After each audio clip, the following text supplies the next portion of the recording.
మీరు వైసీపీ నుంచి టీడీపీకి వచ్చినప్పుడు మీతో పాటు మీ వ్యక్తిగత అభిమానులు కానీ వైసీపీ శ్రేణులు కూడా ఆ క్యాడర్ కూడా మీతో పాటు పోటెత్తింది టీడీపీలోకి.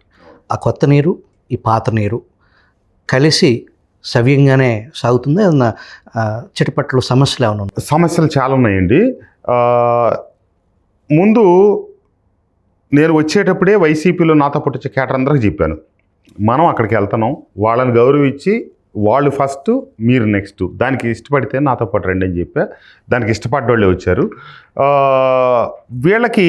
వాళ్ళకి ప్రాధాన్యత ఇవ్వకపోయినా తొలి ప్రాధాన్యత తెలుగుదేశం కూటమి ఎవరైతే ముందు నుంచి ఉన్నారో వాళ్ళకే ఇస్తున్నా, వీళ్ళకి అభద్రతా వాతావరణం.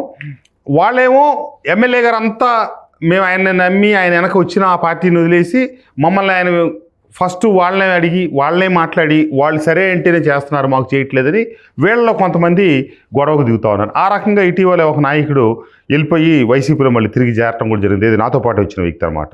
ఇంకా కొంతమంది ఆ జరిగే పరిస్థితి. ఎందుకంటే నేను ఫస్టే క్లియర్గా చెప్పాను, మనం ఇక్కడ నుంచి వాళ్ళ దగ్గరికి వెళ్తున్నాం, వాళ్ళకి మనం జాగ్రత్తగా చూసుకోవాలి, వాళ్ళకి మనోభావాలు దెబ్బతిరగకుండా మనం జాగ్రత్తగా పనిచేయాలి. మీరు నన్ను అభిమానించి నా మీద గౌరవంతో వస్తున్నారు కాబట్టి మీరు నా వెనక ఉండాల్సింది చెప్తే నా ముందుకు వచ్చి వాళ్ళకంటే మేము ముందు వరుసలో కూర్చుంటాం అంటే సాధ్యపడదని చెప్పి నేను చెప్పడం జరిగింది. ఎందుకంటే వాళ్ళు ఆ పార్టీని నమ్ముకొని మొదటి నుంచి ఉన్నారు, ఆ జెండాలు మోస్తున్నారు, నన్ను గెలిపించడం కోసం కష్టపడ్డారు కాబట్టి వాళ్ళని గౌరవిస్తా, వాళ్ళతో కలిసి మనం ప్రయాణం చేస్తా, మంచి చెడులో అభివృద్ధిలో భాగస్వాములు అయి ముందుకు పోవాలని చెప్పి అట్లా అయినోళ్ళు అవుతా ఉన్నారు.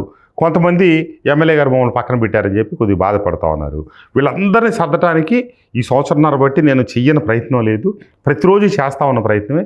కానీ చేసి చేసి చేసి ఒక దిశ తర్వాత విసిగి వేసారి నాకు కొంత మానసికంగా కూడా చాలా ఇబ్బందికరమైనంతటి ఒత్తిడి ఎదుర్కొంటాం. ఎందుకంటే ఇటుపక్క కూటమి 3 పార్టీలు, వీళ్ళ మధ్య ఇబ్బంది లేకుండా చూడాలి, నాతో పాటు వచ్చిన 4 వాళ్ళని వాళ్ళతో కలిపి సమన్వయం చేసి చేర్పించాలి, ఈ ఆధిపత్య పోరాటాలు గొడవలు ఒత్తిడి జరుగుతూ ఉంది. ఎందుకంటే ఎన్నో చోట్ల ఎన్నో రకాల సమస్యలు ఉన్నాయి చంద్రబాబు నాయుడు గారికి 175 నియోజకవర్గాల్లో. ఆయన వీటిని సరిదిద్దుకుంటా అభివృద్ధిని ముందుకు నడిపిస్తా నిధులు తెచ్చి రాష్ట్రాన్ని అభివృద్ధి చేయాలి. నేను పక్క పార్టీ నుంచి బయటకు వస్తే నన్ను గౌరవించి ఆయన నాకు టికెట్ ఇచ్చి ఈరోజు 2వ పర్యాయం శాసనసభలో అడుగుపెట్టే అవకాశం కల్పించిన వారికి ఇంత చిన్న కష్టం జరిగేటట్టు నా నియోజకవర్గం గురించి నా చర్యల కోసం ఆయన ఒక్క 10 నిమిషాల సమయం చంద్రబాబు నాయుడు గారు కావచ్చు, లోకేష్ బాబు గారు కావచ్చు తల తిప్పి పరిస్థితి కల్పించడం మేము తప్పు చేసిన వాళ్ళం అవుతామని చెప్పి నేను చాలా ఎంత జాగ్రత్తగా అంటే సున్నితంగా డీల్ చేస్తున్నారు. అసలు ఇక దానికోసం నేను నా వ్యక్తిత్వాన్ని చాలా చంపుకొని నా సహనంగా నిస్సహాయంగా కూడా కొన్ని సందర్భాల్లో ఆగిపోయి ఎట్టొకట పరిష్కరించి గొడవ ఏ మాత్రం చిన్న సమస్య కూడా రాకుండా. కానీ కొంతమంది గొడవలు పెట్టాలని సమస్యలు సృష్టించాలని ఇది పార్టీలో ఉన్న కొద్దిమంది, అతి కొద్దిమంది, 4-5 వెనకటి నుంచి మేము సీనియర్లు అని చెప్పుకునేవాళ్ళు వాళ్ళ ఉనికిని కాపాడుకోవడం కోసం ఏదో ఒక డిస్టర్బెన్స్ క్రియేట్ చేయడం కోసం వాళ్ళే గొప్పవాళ్ళలాగా మేధావుల్లాగా చికాకు పెట్టే ప్రయత్నం చేస్తున్నారు. బట్ వాటిని ఏం చేద్దాం, మనకి తప్పదు కదా. జోగి రమేష్, జగన్మోహన్ రెడ్డి కుల పాలిటిక్స్పై విస్పష్టంగా మీరు ఈ రాష్ట్ర ప్రజలకు ఇచ్చే సందేశం ఏంటి? అసలు సోషల్ డిస్ట్రక్షన్ చేస్తూ ఉన్నాడండి జగన్మోహన్ రెడ్డి గారు. సాక్షి పేపర్లో వచ్చే కథనాలు చదివితే జుగుప్సాకరంగా అసలు అసహ్యకరమైన రీతిలో అన్ని విలువలు దిగజారిపోయి అసలు మనం చెప్పనాలో కానీ స్థాయికి వచ్చేసినాయి.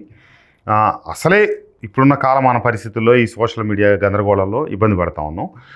ఆయన చేస్తున్న చర్యలు పోకళ్ళ వల్ల రాబోయే రోజుల్లో ఈ ఆంధ్ర రాష్ట్రానికి చాలా నైతికపరమైనటువంటి ఇబ్బందులు జరిగేటట్టుగా ఉన్నాయి.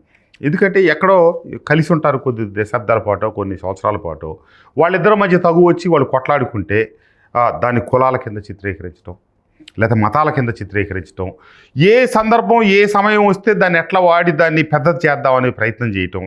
ఇప్పుడు పాస్టర్ ప్రవీణ్ వస్తా యాక్సిడెంటే చనిపోయాడండి. అదృష్టవశాత్తు, ఎవరు అదృష్టవశాత్తు? చంద్రబాబు నాయుడు గారు తెలుగుదేశం పార్టీది కాదు అదృష్టం, ఈ రాష్ట్ర ప్రజల అదృష్టవశాత్తు ఆ విజువల్స్ అన్నీ దొరికినాయి. కాబట్టి ఇక్కడ మత విద్వేషాలు రెచ్చగొట్టి కుంపటి చేయకుండా ఆగాడు. ఎందుకంటే ఆ రోజు తుని సంఘటన ఎట్లా గందరగోళం చేసి పెట్టి రాష్ట్రాన్ని అట్టడికిచ్చి ఈ కాడికి తీసుకెళ్లారో ఆ సంఘటన కూడా అట్లా చేసేవాళ్ళు.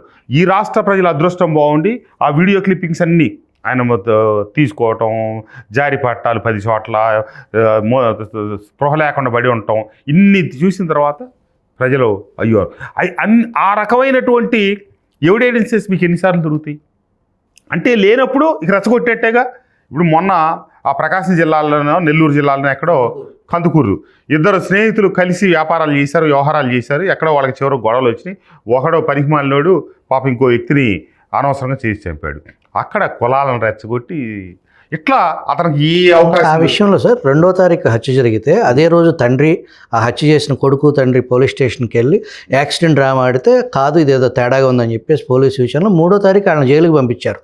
16వ తారీఖు ఇది కులహత్య అని చెప్పేసి మొదలేశారు. అప్పటికి నిందితులు జైల్లో ఉన్నారు. నిందితులు తప్పించడం కోసం మీ ప్రభుత్వం నిందితుల తరపున చేస్తుందని చెప్పి అలరం మొదలెట్టారు. ఇట్లా ఇది ఇతగాడు ఏది అవకాశం దొరికినా ఒక నిర్దిష్టమైన ఒక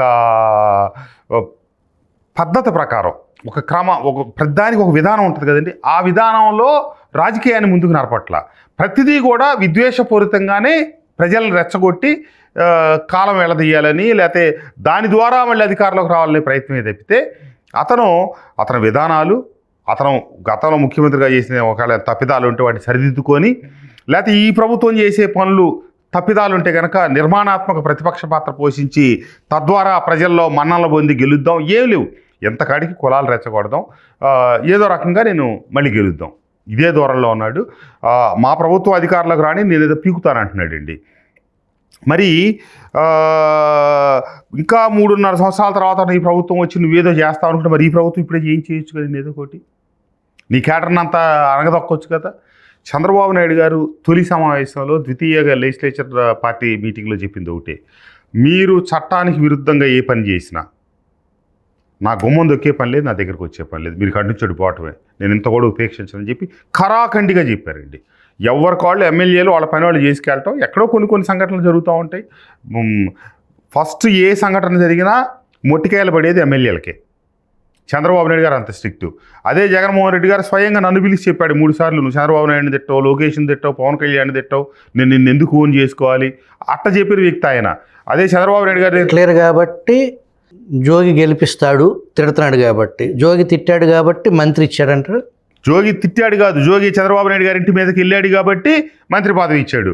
అసలు ఆయన జగన్మోహన్ రెడ్డి గారి దగ్గర ఈ పిచ్చోళ్ళు అర్థం చేసుకోవట్లా, వీళ్ళని టోటల్ సర్వభ్రష్టత్వం పట్టిన వ్యక్తులు జగన్మోహన్ రెడ్డి గారి దగ్గర ఉంటున్నారు. వాళ్ళని ఏ పార్టీ తీసుకోదు, సర్వభ్రష్టత్వం పట్టించడం ఆయన లక్ష్యం. అప్పుడు వాళ్ళు చచ్చిన ఆయన దగ్గర పడి ఉంటారు. ఇక ఏ పార్టీ కానీ వాళ్ళని ఏ వ్యక్తులు సమాజంలో దగ్గర చేరనీరు.